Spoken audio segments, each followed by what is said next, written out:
মানুষকে মানুষ কষ্ট দেয় এবং এটা আমাদের বাংলাদেশে খুব সাধারণ একটা ইস্যু হয়ে গিয়েছে। কথায় কথায় কষ্ট দেয়, কথায় কথায় আঘাত দেয়, কথায় কথায় মানুষ মানুষকে ছ্যাঁকা দেয়। বলেন কি দেয়? ছ্যাঁকা। এই বলেন না কি দেয়? ছ্যাঁকা দেয়। এটা যুবকরা খুব ভালো বুঝবে। ওই যে বয়ফ্রেন্ড গার্লফ্রেন্ডে ছ্যাঁকা আছে, বয়ফ্রেন্ড গার্লফ্রেন্ডে দেয়, গার্লফ্রেন্ড বয়ফ্রেন্ডে দেয়। এটা খুবই মারাত্মক বড় ছ্যাঁকা। এটা খেয়ে যুবকরা ডিপ্রেসড হয়ে যায়। আজকে আমরা যে বিষয়ে কথা বলবো সেটি হচ্ছে মানুষ যখন মানুষকে কষ্ট দেয়, যে কষ্ট দেনেওয়ালা তার লাইফে 4টা বিপদ আসে। বলেন তো কয়টা বিপদ আসে? 4টা। এক নাম্বার, যে মানুষকে কষ্ট দেয়, যে মানুষের সঙ্গে প্রতারণা করে, যে মানুষকে কথা দিয়ে কথা রাখে না, আমানতের খেয়ানত করে, বিভিন্নভাবে কষ্ট দেয়, তাদের লাইফে 4টা কষ্ট মাস্ট আসে। নাম্বার 1 কষ্ট হচ্ছে এই যে তারা they can't get the peace of heart. তারা মনের প্রশান্তি হারিয়ে ফেলে। মনের প্রশান্তি কোথাও তারা খুঁজে পায় না। মনে রাখবেন, যদি আপনি কাউকে কষ্ট দিয়ে থাকেন তাহলে আপনার মনের যে সুকুন, যে রাহাত, যে পিস, যে শান্তি, এটা হারিয়ে যাবে। এটা আল্লাহ তাআলার পানিশমেন্ট।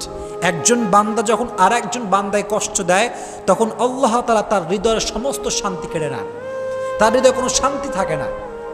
এখন আপনি বলবেন যে হুজুর, কত মানুষ আমারে কষ্ট দিল, ওদেরকে দেখি ডাটসে ঘুরে বেড়ায়, কোনো অশান্তি নাই, টাকা পয়সা, গাড়ি বাড়ি বউ, কোনো কিছুর অভাব নাই, ডাটসে ঘুরতেছে। তাহলে আপনার কথার ব্যাখ্যাটা কি দাঁড়াবে? প্রিয় ভাইয়েরা, বাহ্যিক সুখটা আসল সুখ না, ভেতরের সুখটা হচ্ছে আসল সুখ। কথা বলে ঠিক কিনা? আসল সুখ হচ্ছে ভেতরের সুখ। পিস অফ হার্ট যার নাই, পিস অফ মাইন্ড যার নাই, তার পুরো পৃথিবী থাকলেও তার কোনো কিছু নাই। That means if you have the peace of heart then you have everything, and if you do not have the peace of heart then you have nothing. মনের প্রশান্তি যার নাই তার কিছু নাই রে ভাই। এটা মারাত্মক বড় জিনিস। এজন্য যারা মানুষকে কষ্ট দেয় তাদের মনের প্রশান্তিটা হারিয়ে যায়। কাউকে কষ্ট দেবেন না। আমি সবাইকে হাত জোর করে অনুরোধ করছি, আর আমাকে শুনছেন পর্দার আড়াল থেকে যে মায়েরা বোনেরা শুনছেন, সবার কাছে দুটো হাত জোর করে বলছি, কখনো কাউকে কষ্ট দিবেন না। নিজে ভেঙে চুরে চুরমার হয়ে যান, নিজে কষ্ট পেয়ে ভেঙে শেষ হয়ে যান, কাঁদেন, আল্লাহর কাছে দাঁড়ান, তাহাজ্জুদ পড়েন, সেজদায় কান্না করেন, নিজে শেষ হয়ে যান। মানুষকে কষ্ট দিবেন না। এটা বড় মারাত্মক বড় একটা অপরাধ। এটা আমরা ফিল করি না, আমাদের ভেতরে রিয়েলাইজেশনটা নাই। মনের প্রশান্তি হারিয়ে ফেলবেন। খবরদার, বিয়ালাত, মানুষকে কষ্ট দিবেন না। 1 নাম্বার। 2 নাম্বার যে বিপদ আছে সেটা হচ্ছে যারা মানুষকে কষ্ট দেয় তারা তাদের লাইফ থেকে অনেক দামি একটা জিনিস হারায় ফেলে।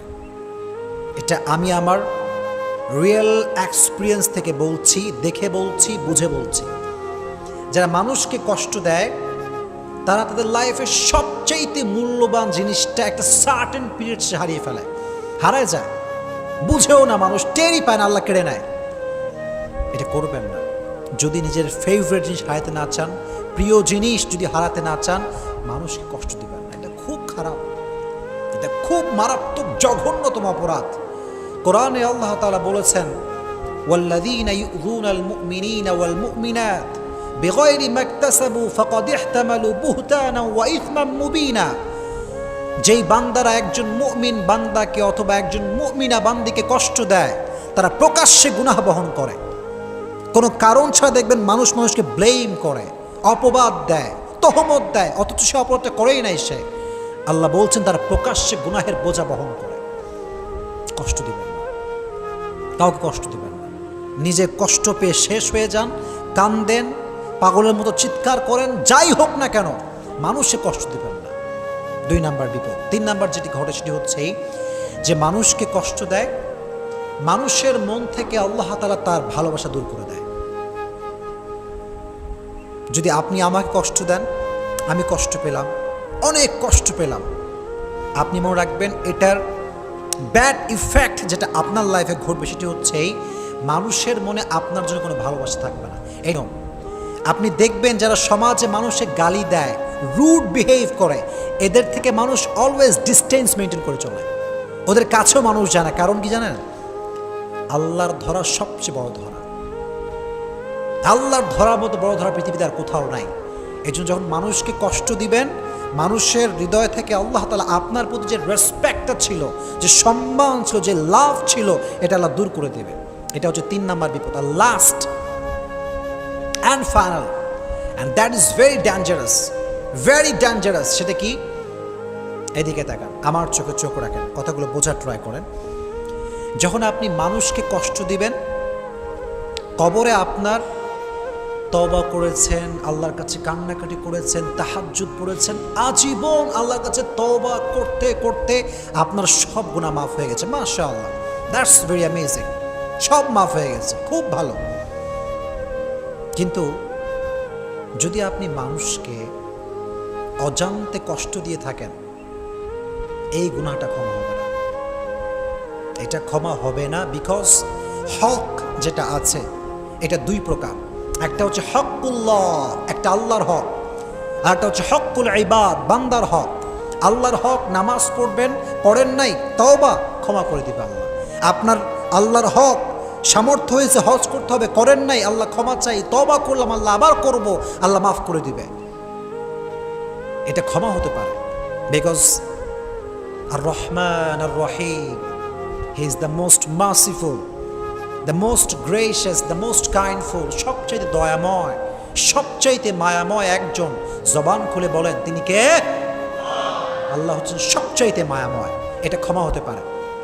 বাট হকুল ইবাদ, বান্দার হক, বান্দা ক্ষমা না করলে ক্ষমা হয় না। This is very dangerous. This forgiveness depends on the person hmm he has offended.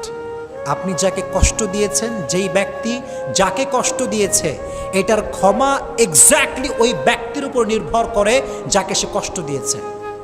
সে যতক্ষণ পর্যন্ত ক্ষমা না করবে ততক্ষণ পর্যন্ত ক্ষমা হবে না। এর জন্য প্রিয় ভাইরা, যারা মানুষকে কষ্ট দেয়, যারা মানুষের সঙ্গে প্রতারণা করে, যারা মানুষের সঙ্গে কথা দিয়ে কথা রাখে না, এদের ক্ষমাটা আটকে যায়। কবরে সব গুনাহ মাফ হয়ে গেলেও এই কষ্ট দেওয়ার গুনাহটা মাফ হয় না যতক্ষণ পর্যন্ত যাকে সে কষ্ট দিয়েছে সে যতক্ষণ পর্যন্ত মাফ না করে ততক্ষণ পর্যন্ত এই বান্দার ক্ষমাটা আটকে যায়। জোরে বলেন নাউজুবিল্লাহ।